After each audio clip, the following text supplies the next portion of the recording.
Hello, my name is TredellRener, and I'm going to give you a video introduction of Bring That Beat Back, a live online independent music video show that I'm creating. I will give you the specifics of everything with that for this assignment of week 2.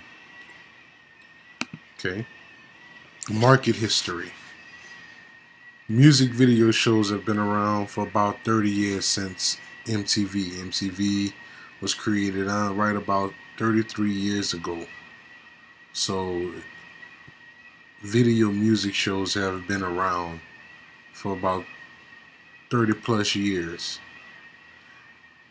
The plus side of that is live online music video shows are fairly new.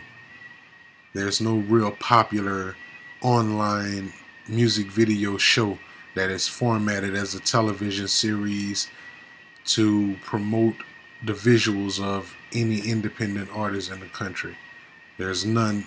I did a lot of research and I haven't found any popular ones yet. They may have some small ones out there hiding behind a rock somewhere, but commercially there are none.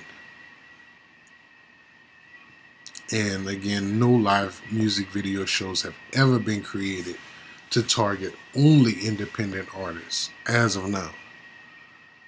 Everything is more of a commercial base where the major labels market their videos on the major television stations, but there's none dedicated to just independent artists. That leaves a wide market open for this show. This business model has the potential to be a monopoly because there's no competition and is the only one of its kind. There are no particular competitors. Some will arise after this, but no one has successfully did it yet. So there's no particular competitors as of now. Revenue streams. You see, well, how something like this will generate money? Well, there's a lot of ways this would generate money. First way is independent music artists that are in need of a marketing video visual of their latest projects in an organized, structured video show. Alright, what's that saying? You're like, whoa, what is that? What that's saying is this will be a platform for independent artists to shoot their music videos and have them played to a wide audience in a structured setup. Not just, hey, go to my YouTube page, or hey, here's my Facebook video, or click the link. This is going to be a show, an actual show, almost like an MTV show or a 106 in Park, BET type show. This is going to be an actual show, but it's going to be targeted towards independent artists. And because there's no other show there of this nature, we will put a fee. The fee will be $250 for a live song review, meaning the host of the show will review the video, will review the song, tell the audience about it, along with rotation, one time per week for 6 months. The show is going to only air once a week on the internet. So you get 4 plays for $250 to our online audience. Plus, we will review it, tell everybody about it, kind of pump it up a little bit for you. Also, we will sell advertisements to outsourcers. That will be a big part of the revenue stream. That would help us be able to keep the fee for the independent artists really low. We'll sell advertisements. This would be a $250 per month cost also, meaning if Ford wanted to run commercials during the segments, that would be $250 for 4 plays per month. Okay. These are the factors that affect the demand. Changing in consumer income can affect the demand due to lack of Due to the fact that most independent artists are not equipped with a marketing budget, their funds are from self-investments, meaning A lot of people put the money behind their projects from a regular job. So if their incomes decrease, of course it's going to have a damper on my demand, because they're not going to have the extra income to kind of do this. But the plus side is video editing software is becoming inexpensive, and video hardware is on almost every device, so the overhead to create a video is fairly cheap for the artist. This will increase my demand. Everywhere you could do a video. You could do a video from your phone, download the file, put it in a cheap video editing software, make your high quality 1080p music video from the luxury of your phone and your laptop. So by not having to have a $40,000 film crew, you got the luxury of getting some cheap software, using your cell phone, and creating you something professionally enough to represent your visual in a proper way. This cuts your overhead, well, the consumer's overhead, and it increases my demand because it adds some spending dollars to their situation. Internet streaming access is easy and inexpensive, so this, along with popularity from the show, may draw a few competitors. This might affect the demand.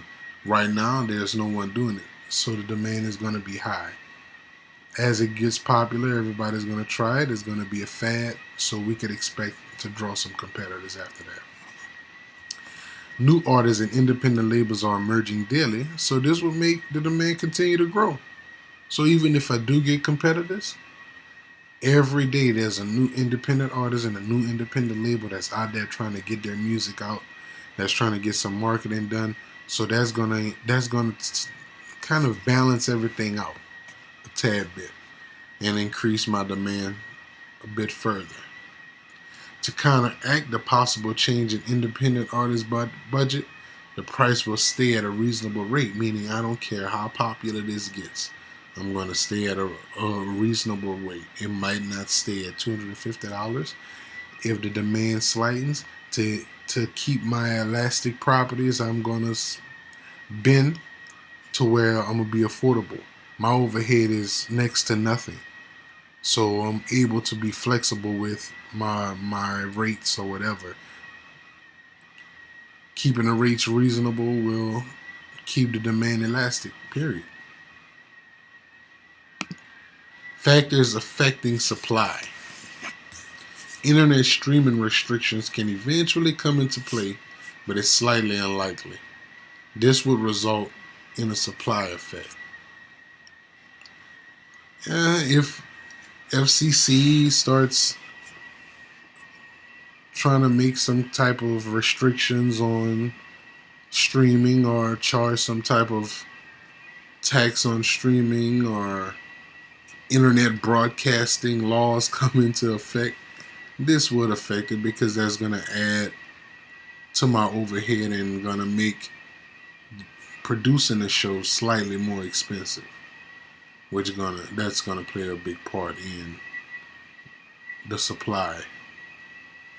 Reduction of music video popularity can also affect the supply. This is highly unlikely also. I mean, the music video is the actual visual representation of the song. It's the song turned into movie form, and I doubt that this would ever be not popular. So this is gonna keep a positive effect to my supply. The need for visual marketing and increase of competition would be a direct effect. True, but with music and video, they go together like peanut butter and jelly, I would expect. But that would, the non-need for it is unlikely. So it's not many factors that's going to affect the supply unless it's very drastic change in the entertainment business. Also, Entry and exit is easy due to internet streaming capabilities. It's easy to enter this, it's easy to do it, but the exit rate is so high because people are not doing it right and not seeing the results. It's not being formatted as if it was on the national broadcast station. So right now the entry is easy and the exit is easy because people are really not formatting it in a way that will be effective and be productive.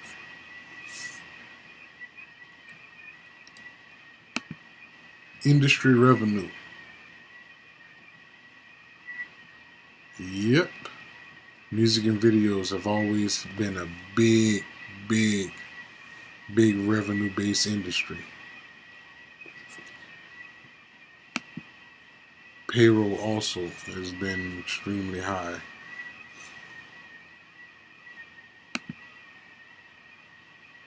My chart, supply and demand, because it's so inexpensive to make, it's going to constantly have the supply up, and the demand will follow it also. As long as none of those factors that we discussed come into play, I think we'll be pretty much okay with supply and demand. Competition. A lot of competition is to likely rise globally because this internet, the World Wide Web, it will be able to be seen globally. So we could expect that the competition margin will increase globally. This has been my presentation of Bring That Beat Back, the online music video for indie artist show. My name is TredellRener. Again, I say thank you for listening and good day.